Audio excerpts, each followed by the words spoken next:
Now let's go to our kind of challenging our own narrative segment.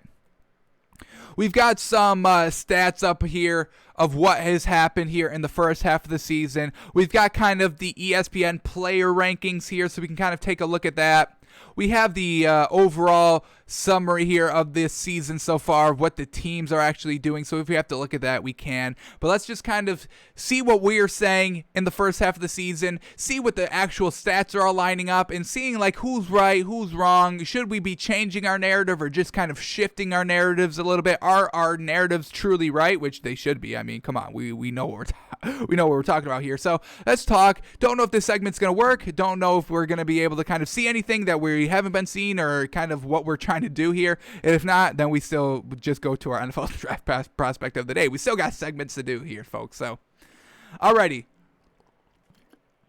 Questioning our own narratives. Let's see what we get. All right, well, so far, let's just kind of start with kind of our MVP caliber players, who our top three right now are Joel Embiid, Damian Lillard, and James Harden. Those would be kind of our top three MVPs. ESPN has the top ranking player as Jokic. I don't know what metric they use. I usually don't pay attention to any, like, I know this is a different sport, but, quarterback, QBR, I don't really take a look at that, or, whatever those numbers that, whatever their formula is, spits out just a concrete number that kind of tells you a value of a quarterback or player. I really don't pay any attention to that, honestly. I have my own algorithm that I use, so I don't need theirs, honestly. But they got Jokic as kind of the best ranked player here at 56 ESPN points. So do with that if what you will, because we will be doing nothing with that number. All right, so we got Jokic going 27 points, 8 assists, and 11 rebounds a game. Wow. Well, let's kind of do it here. Let's see who's having these great rebounding, double-digit rebounding here per game. So we got Jokic with 11.0. We got Giannis with 11.7. And then we got Joel Embiid with 11.6. So Joel Embiid is still top big here, one of the top bigs here with 11.6 rebounds a game. We got Vucevic with 11.6 rebounds a game. Very well done by him as well. And then Christian Wood, let's start talking about him a little bit, because we've been big on Christian Wood, and he's up there with those great bigs as well, 10.2. So a little bit light, but we know he's not kind of one of these great bigs himself. We don't kind of classify him as kind of a great kind of Giannis or Joel Embiid big. He's kind of that second tier big where I would put, Christian Wood, maybe Enes Kanter, Jarrett Allen, I would put that kind of in the second category. So, yeah, very well done. I mean, we're right on target with how well, what's his name? Just lost him for a second. I just lost this man's name. Where is he? Christian Wood. Where is he at?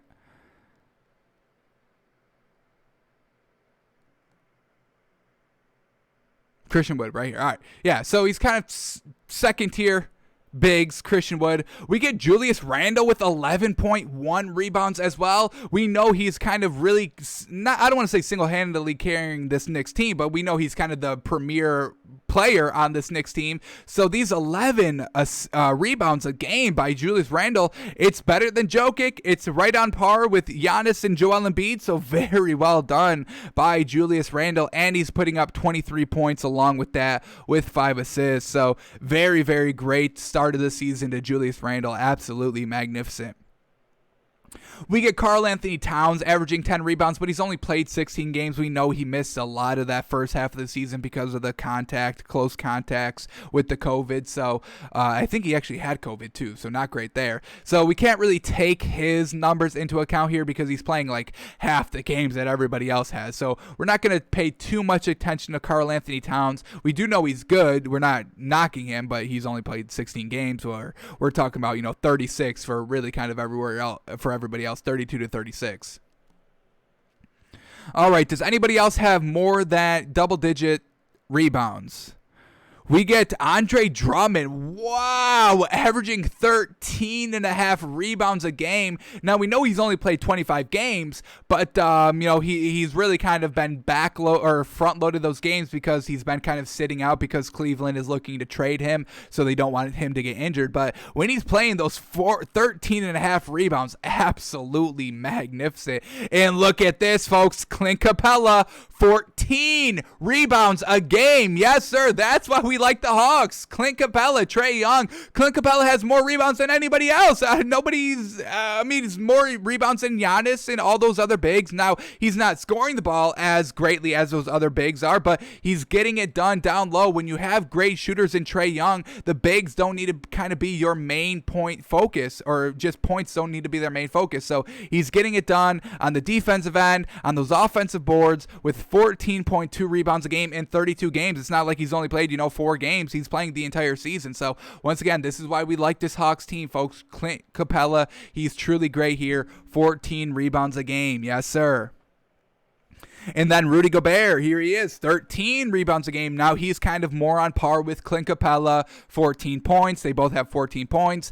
Clint Capella's got 14 rebounds. Rudy Gobert's got 13. So, kind of what Rudy Gobert is doing there with the Jazz, that's kind of, more of the offense that they're trying to run in Atlanta. Just kind of the pick and roll. We've got a great guard and, Donovan Mitchell and Trey Young, and we just got to, they can score the ball, so we don't need our big scoring the ball like Giannis does. We need Giannis to score because, who else are we counting on? Chris Middleton, can't rely on him too much, and besides him, nobody else really steps up consistently. So, they don't need those bigs to be the main scorers. So, love that Clint Capella here has the most rebounds by far in the first half of the All-Star, or the first half of this NBA season. We do truly like this Hawks team. They just need other piece. Just a decent piece, whether they want him to come off the bench or kind of just be that third scorer in the starting lineup when John Collins can't get it done. But Clint Capella and Trey Young are truly the kind of best players of this Hawks team, and we're getting kind of backed up here by these stats here, these season stats. Alrighty, let's start talking about something else. Let's start with, let's go to James Harden, because he's got 11 assists a game, and I'm not seeing anybody else with double-digit assists, and this is why we think James Harden should be the MVP, because on just that such talented team, he's the one that is changing up his game. He's only averaging 25 points, but those 11 assists with those 7 rebounds, he's really a complete player. He's also averaging like a steal a game and very close to a block a game as well. So James Harden with these 11 assists. Let's see if anybody else is even close to that. Is anybody at 9? We got Luka Doncic has 9 assists a game. So once again, very well done to Luka. We do kind of, not talk about him too much, and we definitely should be. It's just that the other supporting cast around Doncic aren't really getting it done. So, we kind of lose Doncic in the mix just a little bit, just in kind of the overall team ability. But his 9 assists a game, he's averaging 28, 9, and 8 a game. It's absolutely fantastic. All right, who else do we get with a lot of assists? Russell Westbrook. That brings us to Russell Westbrook. Holy moly, 9.8 assists a game, very close to averaging another triple-double here. 20 points, 9.8 assists, 9.7 rebounds. So we know that this man is very, very close to averaging that triple-double. Now that we're talking about Russell Westbrook, let's talk about, total turnovers per game. We know Russell Westbrook is floating up those 8s, those 7s every single night, unfortunately. But he's only averaging 4.8 turnovers a game. Now, that is still definitely a lot, but, I would expect it to be a little bit higher. I would definitely think it would have been a solid 5, not 4.8. But he's at 4.8 turnovers. Let's see who else is kind of on that mark with 4 or closer to 5 than 4. James Harden's averaging 4.2, which we know, he's still getting it done, but same thing with Russell Westbrook. He gets it done with the 9 assists and the 9 rebounds. So, those turnovers don't go for nothing. He's still getting it done, Russell Westbrook. But we do know Russell Westbrook has a lot more games with, the more than 4, a lot more than 4, maybe even double 4 sometimes, where James Harden. Maybe averaging, putting up 5, a little consistently, no more than 5, but a little unfortunate here. Did not really expect James Harden to be at 4.2 turnovers a game, and definitely kind of in retrospect of what Russell Westbrook's is 4.8. Definitely think that would be a little bit up.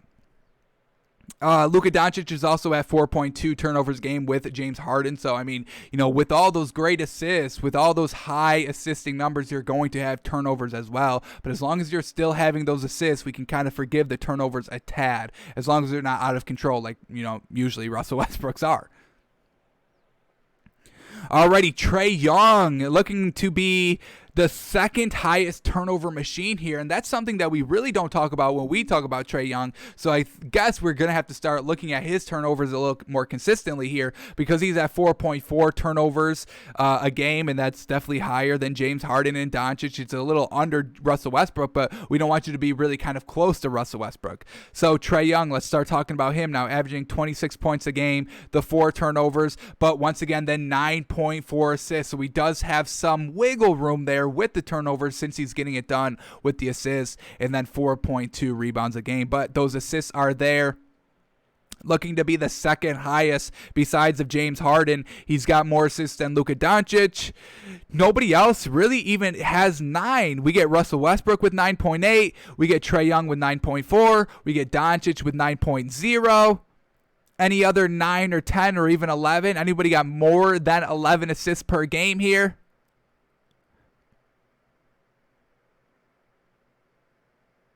No, we can go 8.8 with Chris Paul, and that's exactly what we think Chris Paul is doing out there. 16 points, 8 assists, 4 rebounds. So Chris Paul is still getting it done. One of our premier guards, point guards that we do kind of focus heavy on the show on, just because of what he's doing out here. But yeah, these numbers are backing us up. We love Chris Paul, we love Trey Young, we love Clint Capella, we love James Harden. So all these other players here, these stats are backing us up a little bit here. Like it.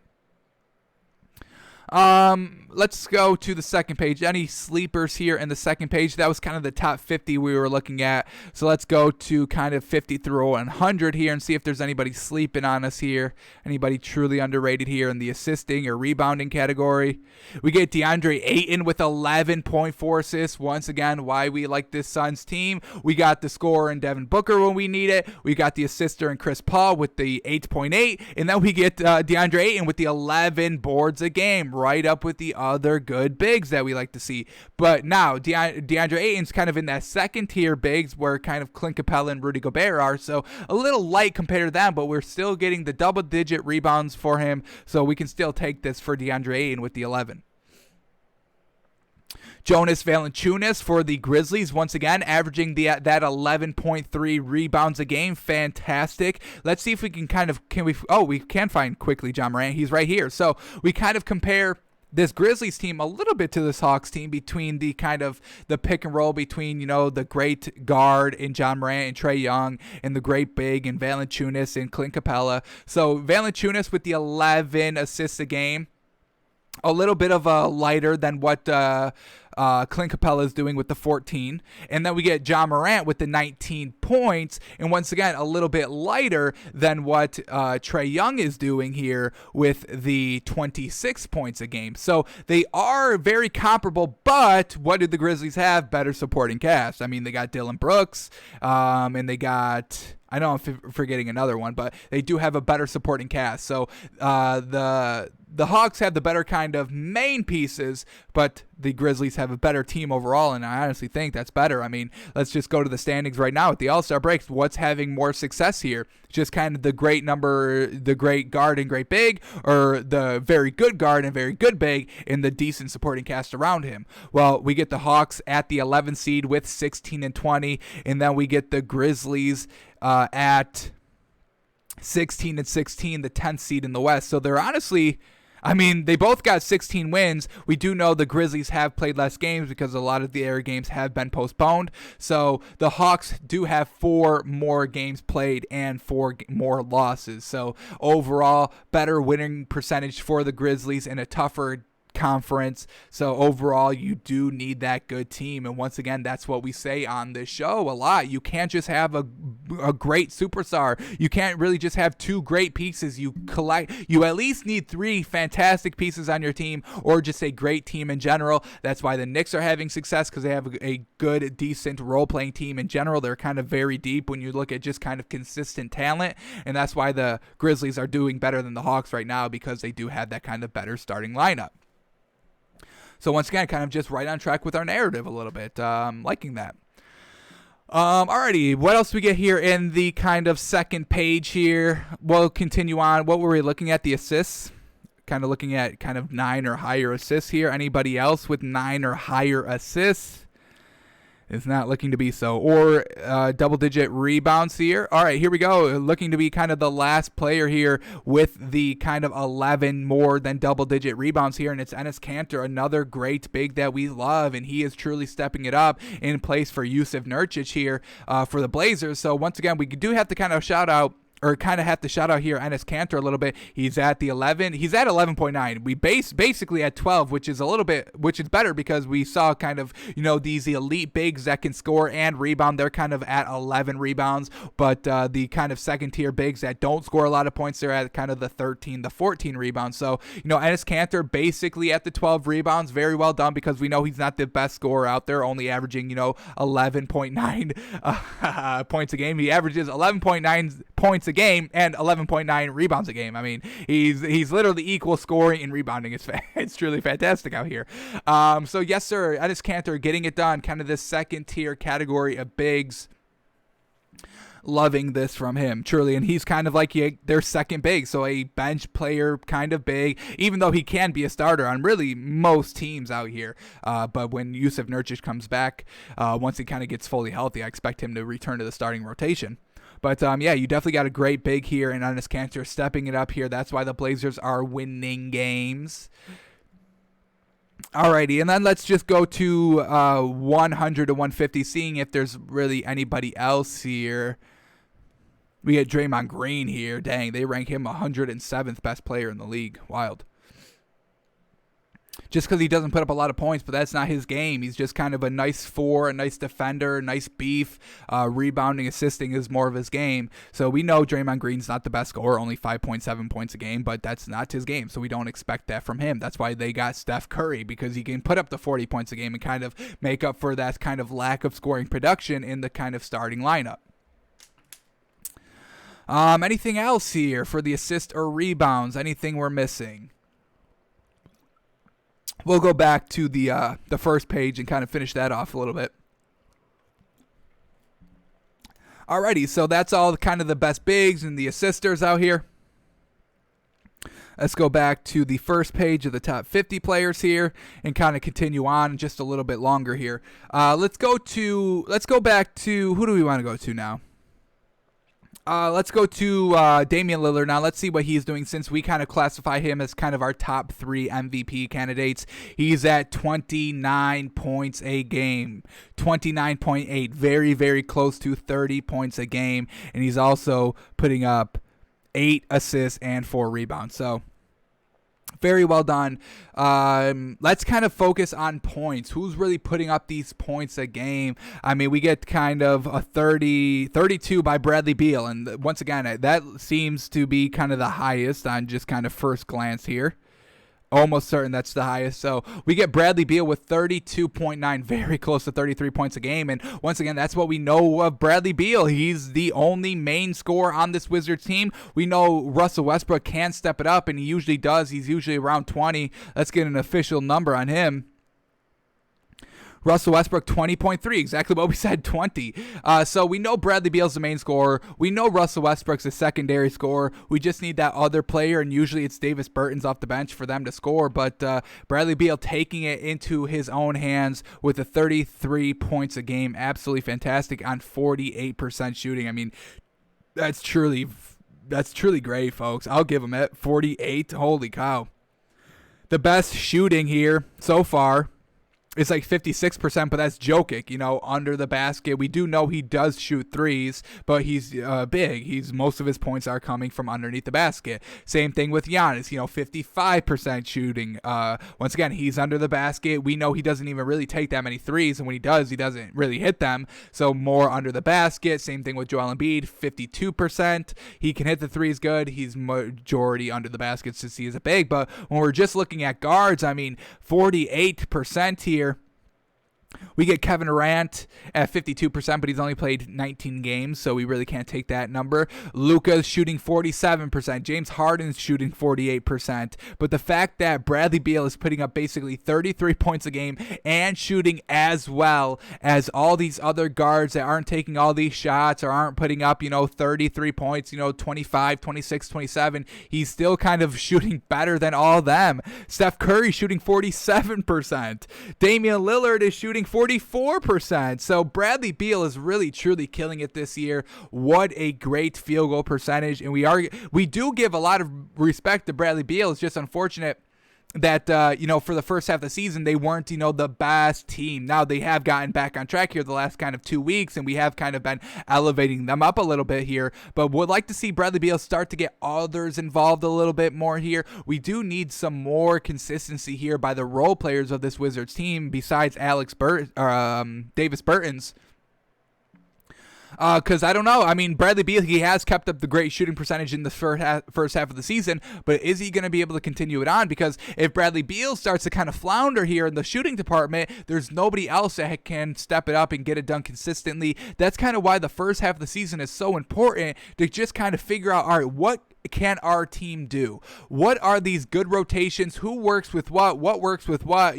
Should we have this man off the bench or be in the starting lineup? Should it be the 4 or the 5? That's why I like, players kind of experimenting around, or teams experimenting around just a little bit, not too much, not going crazy, but, definitely in those first couple of games in the season to kind of play around with their starting rotations a little bit. That's why I'm a little upset that Bol still hasn't been playing a lot of minutes here. See what he can do. So, come back half of the season, whether you have an injury or just somebody isn't competing as well as they were in the first half. Now, let's say Bradley Beal's ability goes down to in the second half, goes down to 26 points a game on 43% shooting.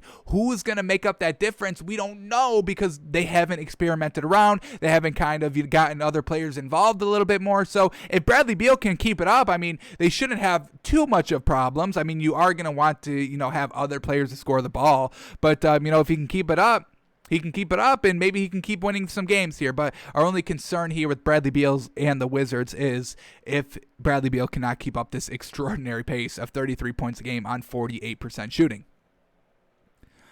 All right, so now that we have kind of a top-tier bar set on field goal shooting with the points, with the 33 points and 48% shooting, let's kind of go to our MVPs. Let's kind of classify them compared to what Bradley Beal is doing.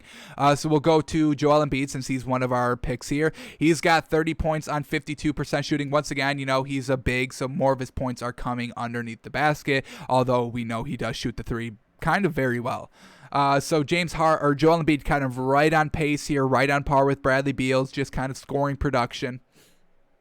James Harden, 25 points, so definitely a little bit lighter. And the shooting percentage is right on par, 48%, 48.4%, where Bradley Beal is 48.2%. So James Harden is still shooting great, but we know his game is more the assisting. So he's got the great shooting ability of Bradley Beal, but way more assists, because Bradley Beal is only averaging 4.7 assists, where James Harden is averaging 11, the only other guard with double-digit assists. It's just truly fantastic. So James Harden still a huge candidate here for MVP, and I definitely think these stats are backing it up a little bit. So I think we're a little vindicated here. And then our last one is Damian Lillard. Now, he's got the points with 29.8. You can kind of round it up to 30. I've got no problem with that. The 8 assists a game, so he's kind of, top tier assister as well, with the rebounds of 4.3.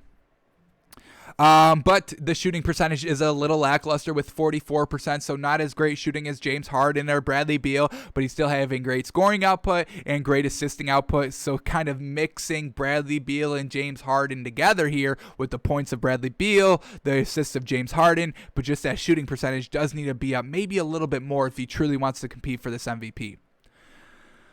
Alrighty, now that we know kind of great stats, who else should anybody else be in this MVP candidate that we are not seeing? I guess we're gonna have to start talking about Luka Doncic a lot because he's got 28 points with 9 assists and 8 rebounds, so he's really just kind of a complete player here on good shooting, 47.8%. You can maybe round it up to 48%. So he's kind of right on par with the best shooting. James Harden, Bradley Beal. He's the closest, looks to be kind of the third closest guard in the assists. We got James Harden at 1 with the 11, and then Russell Westbrook with the 9.8, but Luka's at 9.0. So very well done. He's got some great points. He's got the assists. He's got the rebound. Total complete game. The only thing that we do want to see from Luka Doncic is kind of getting a little bit better in the playoff positioning, because I take everything into account, folks. We're not just looking at stats or what you're doing, in the, oh, you're on a good team, so, we give you the MVP. We take that all into account. What you're doing in the big games, what your stats are, and what your positioning is. And compared to all those other MVPs we're talking about, the Mavericks are kind of the worst team just in general. We get the Blazers at the 5th seed for Damian Lillard. We get Joel Embiid. The 76ers are the 1st seed in the East. And then James Harden, they're the number 2 seed in the East, right behind those 76ers. So I do want to see the Mavericks step it up a little bit in totality. I do want to see Doncic start getting others involved. And I know he's got the 9 assists, but still making it worthwhile, doing it in the clutch, doing it at the end of games when it actually matters 100% more than when it does, because now you're running out of time. Now it's make or break, win or lose, that's the game. So definitely want to see the Mavericks start to get back on track here. And they have kind of at the back half of the season. We see that they are 8-2 in their last 10, so they are making those strides up. So Doncic, I think we are going to have to kind of start talking about him a little bit more in this MVP category. Alrighty, anybody else that we think should be for MVP? Let's do LeBron James here. He's averaging 25 points a game, 7.8 assists, 8.0 rebounds, so he's kind of up there with James Harden with the points. He's a little light on the assists, but he's right back up there with the rebounds where Luka is and where James Harden is. Now let's talk about the shooting percentage. 50%, fantastic. So he's actually shooting better than James Harden, Luka Doncic, Bradley Beal. So still great shooting from LeBron, great overall performance. And once again, just kind of what LeBron is doing for his team. He has them as the 3 seed, and we know they've been floundering this last kind of 2 weeks right before the All-Star break because no Anthony Davis. So once he gets back in the starting lineup, I just basically assume that LeBron James, his stats would probably increase a little bit more here, probably more assists. So James Harden or LeBron James, he either kind of needs to go for a couple more assists. He's got to kind of get to probably 9 rebounds a game to try to rival what Luka Doncic is doing, and he probably has to get those assists up as well. The shooting and points at 25 on 50% shooting, I think could be good. LeBron James, probably not my front runner at the moment, but definitely should be in the conversation. Alrighty, anybody else that we are maybe overlooking a little bit here now that we have some solid bars on us? Russell Westbrook, could we possibly make a case for him? Well, let's find out. He's putting up 20 points, 9.8 assists, 9.7 rebounds, so very, very close to that triple-double on 58% shooting. He's kind of getting, or no, that's free throw. I was going to say, that did not sound right to me. All right, he's 42% shooting. All right, so very kind of lighter on what the actual the bar is. I think we're putting the bar at 48%. We want to see you at like 48% with still great production numbers on the points. If James Harden can go 25 points on 48%, Doncic can go for 28 on 47%, Bradley Beal can go for 33 on 48%, Lillard can go for 30, 29 on 44%. Curry can go for 29 on 47%. LeBron James can go for 25 on 50%. Just this kind of shooting efficiency for Russell Westbrook, 20 on 42%, not going to get it done, but the assists and rebounds are all there. So if you can kind of shore up his scoring a little bit, maybe elevate himself to maybe like 22 to 25 points per game on like 45 or 46% shooting, maybe we can talk about him at that point at MVP. Alrighty. that's all we're kind of looking at here. I think that was decent for kind of just questioning our own narratives, kind of setting bars now that we're kind of halfway into the season. What is everything kind of looking like in totality wise? What are we should be expecting from all these players moving forward? Now that we know what you can do and what you've been doing, we want to see you at least staying there or elevating your game if kind of you're not one of the top tier players, because we don't really expect Bradley Beal to elevate his play just kind of shooting wise. Really, what more can he really do? 35 points on like 50% shooting. Now we're talking nonsense, right? So yeah, alrighty. So Joel Embiid, James Harden, Damian Lillard, Luka Doncic, LeBron James, all should be very, very heavily talked about in the MVP category. For the Wizards and Bradley Beal, if he wants to kind of sneak in there, got to see a little bit more on the rebounding or assisting. Got to get one of those two categories up a little bit more. And we do need to start seeing the Wizards start to make a little bit better strides at this playoffs. I mean, they're only the 12th seed right now in the East. I cannot give that to an MVP, honestly. Alrighty, but that is kind of questioning our own narratives a little bit.